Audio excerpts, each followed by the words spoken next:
My name is Alistair Shepherd-Cross. I'm the president of Teamit. Teamit is an IT recruiting company based in Canada, and we help companies across Canada, the United States, build remote high-performing tech teams. And today, I am joined by Stevie Palmateer, who is the head of IT and engineering at LeafLink. LeafLink is based in New York with 5 billion in annual transactions. It is the go-to wholesale cannabis platform in the United States. Services over 12,000 companies across 30 markets, and it's a key client of ours that we've been working with for the last 12 months. And we've been helping them build out their Latin American engineering team. And today, I wanted to ask Stevie a few questions about that experience. And here we are. Thanks, Stevie, Alice. Happy to be here. great. Great way to kick off Monday. Yes, it's in the morning, in fact. So Monday morning, but yes, I'm happy to be here with you. Great stuff. So firstly, I have a few questions to ask Stevie. Who is Stevie, and how did you end up as the head of engineering and IT at LeafLink? Yeah, so Stevie, I've been in mostly fintech and institutional securities technology. I started my career out on Wall Street for 7 years. My background major was computer science with a business admin minor, so the intersection really kind of pulled me towards financial technology. And during my journey of, being a software engineer, I found that I also really enjoyed helping people grow and developing people and solving those problems as well. I'm in a natural affinity towards leadership. So moving into a people lead, team lead role at Morgan Stanley, I also took on some product management and kind of realized that I was kind of moving towards a direction that was moving me away from the heart of tech. And so I wanted to kind of take a step back, get out of the industry. I moved to consulting, and it was also a startup, so that was a nice kind of change of pace. If anyone watching is a startup versus a Fortune 500, you know exactly what I'm talking about. So it was a really great growth opportunity for me in a lot of ways, and I actually took a step back as an IC. Grew a lot of empathy for remembering how fast tech was moving because I had to kind of catch up on some more modern technologies, which was great for me. Kind of extended my breadth into DevOps and platform engineering, and then also kind of moved into more retail side of things where I was coming from institutional. So I got payments and digital banking experience. And then I moved into, after a year with them for my last 2 years, and the company was Level, acquired by Endava. I was running their engineering capability. And we grew the team from 60 to a little over 100. I actually stood up a Monterrey, Mexico team. So we actually grew our own Platinum in-house team. And that was like a really great experience for me and getting to understand the talent that exists outside of the US, but still near shore, and great opportunity to also meet new folks and network. And then I moved to LeafLink almost a little over 3.5 years ago, where I was bringing all of my experience and I wanted to learn how to grow product the way I had done people and process at a startup. And the rest is history. That kind of takes me to how did I end up head of engineering and IT. We went through a lot of restructuring, both from personnel to operational and business model, to survive the recession. I think a lot of companies that are in the similar situation, late stage startup, went through that. Funding was a bit lean, and cannabis is emerging and risky tech as well. And through those changes, we made a decision that we wanted to move flatter to ensure, we were faster. I think Meta coined that. And we eliminated and consolidated some of the management roles in engineering that led to me taking over. Great, fantastic. Well, you've done a lot. I didn't know all that. Just out of interest, when you were building those teams in Mexico, that was pre-pandemic, or was that during the pandemic? Yeah, that was pre-pandemic. It was around, now that I think about it, I think it was 2019. So just Just before. pre-pandemic. We were out there late 2018 into 2019. Okay, so you were ahead of the curve. Yeah. before we were all forced to do it. Yes, coming from consulting, there's always trade-offs. You're thinking about different matrices of needs and, maybe I'm sure we'll get there, but also diversity and inclusion. So we were certainly thinking through, ways we could create a diverse culture and workforce. That's great. Okay, so what were the key business drivers that sort of led to LeafLink hiring contract resources, and why specifically did you focus on Latin America? Yeah, it's challenging to be a startup, especially in a tough economic environment. So we needed to balance our OpEx with the aggressive amount of work that we needed to deliver on for our product vision. I think that's tale as old as time. And, LeafLink has always used actually a hybrid workforce of FTE and contractors, but we decided to engage with some more contractors versus previous percentage of allocation to execute as needed. So we're about 50-50 FTEs to contractor ratio right now. Right. And so why specifically Latin America?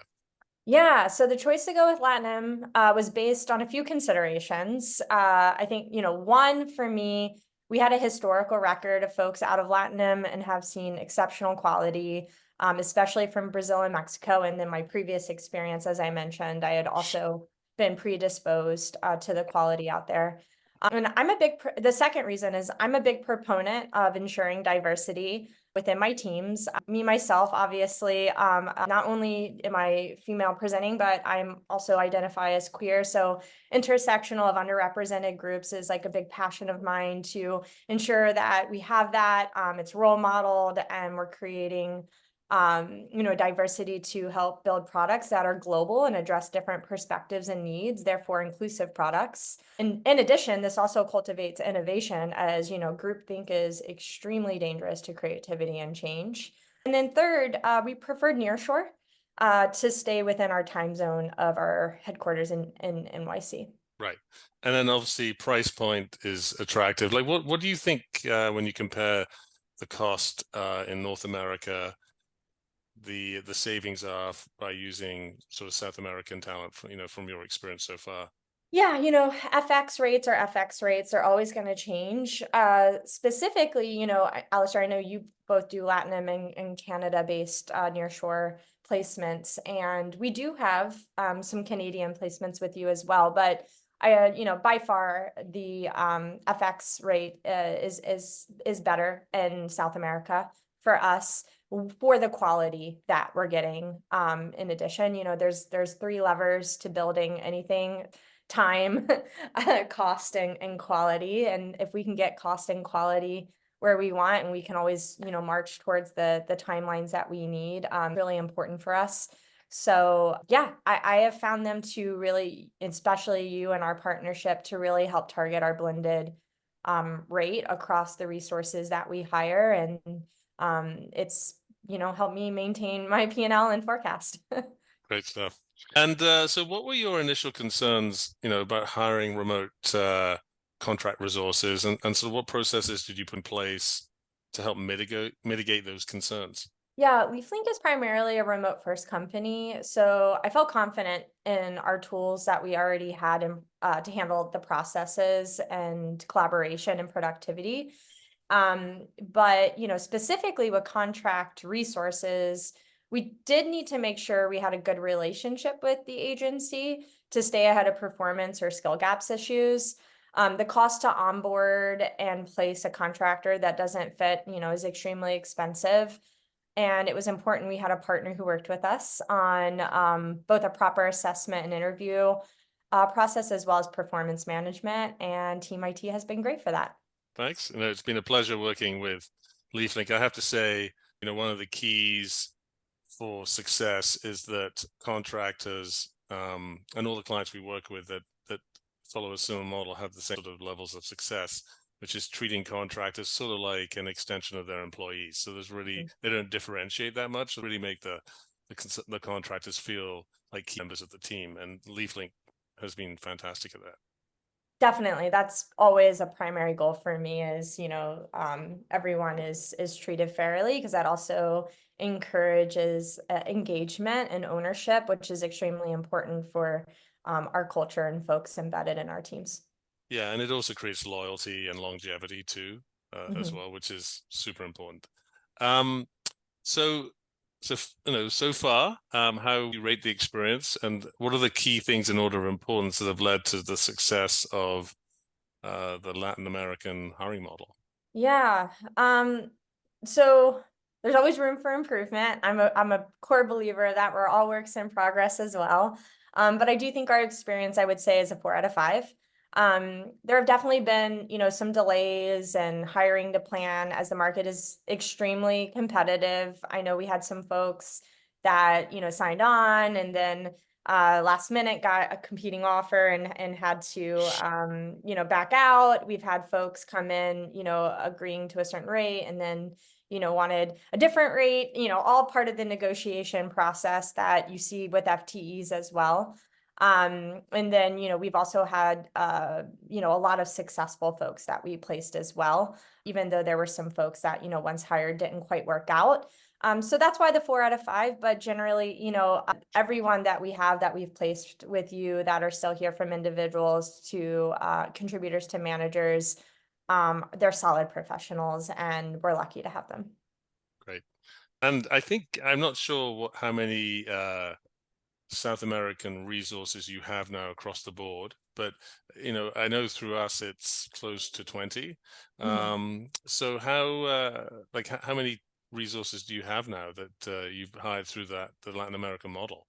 Yeah, so we're 50% just about FTE to contractors. The numbers are still, we have some hires still coming through the pipeline on both sides. So I'm not exactly sure the numbers are they're changing as we go. Right. But I think by the end of the year with the forecast, we'll be about 50-50 actual individuals and managers as well. Great. So it's a significant portion. Yeah. So 50%, but also 50 individuals. That Yeah, wasn't clear. that's a lot. Yeah. So how has hiring international teams changed and influenced the culture at LeafLink? So we have a lot of diversity at LeafLink beyond international natives, but having folks who have different environments, government and legal pressures, specifically around cannabis, has been really interesting and humbling for folks at LeafLink. In addition, a lot of our engineers have been inspired to actually learn Brazilian Portuguese and even expensed Duolingo as part of their learning budget. And I thought that was really That's awesome to see. that's really cool. And we have also had so much success with contractors that other departments within LeafLink have also followed this model. So kind of role modeling and seeing the success from engineering. And we would like to continue, to show our investment and appreciation of all their hard work and contributions at LeafLink. So we also now do performance management with contractors. So that was the people team driving that. It's like, they're contributing. They were getting nominated as well for our LeafLink Legends Award, which is like a cultural award. And we were like, if, like, why wouldn't we be spending the same amount of time making sure they're getting proper feedback and, goal settings and things within the environment. So that was something of late as well, that as an organization for our end of year performance review, we added contractors to the process. Great. And so I guess finally, last question. So how would you advise your fellow CTOs and head of engineering that were considering hiring talent out of South America? Yeah, I guess first, just don't overlook it. There's so much talent in the area, and folks are ambitious and eager to contribute, just as folks in the U.S. When hiring, we've had a lot of folks come out of Latinum that have taken on major initiatives and been cultural pillars for demonstrating ownership and driving work forward for us. Just make sure, though, and I think I mentioned this earlier, that you're creating an inclusive environment for them to come into that empowers them and give these opportunities to be seen and heard versus treating them as othered or not part of the company, because that certainly is a big factor to their success as well. Great. And I have to say, all the managers that we have worked with at LeafLink, when I compare to other companies in our portfolio, they are really leading the charge on, just wanting to really manage their resources properly, provide, timely feedback, both good and bad, and quickly work with candidates that need some extra support to help them navigate the changes, because there are always cultural differences between, let's say, Latin America and the Sure. US, but they're very understanding and open-minded that this is a big change for a lot of individuals, and that sometimes they may need some extra time to get up to speed, and just providing Definitely. that support really helps, because you end up seeing that in performance down the road. Absolutely. And I think it's a really big call out. The cultural differences cannot be overlooked. We have to have open mind, curiosity, and be inclusive to those. They certainly can feel like friction at times, but I think it makes organizations better. Yeah, and I totally agree. Um, Great. Well, thanks for answering all these questions and providing some great insights. And yeah, always a pleasure chatting. Yeah, no problem, Alistair. Thanks for all the partnership and happy to do it, and hope it inspires and helps others understand what they're potentially getting themselves into and benefit their company. Great. Thanks very much.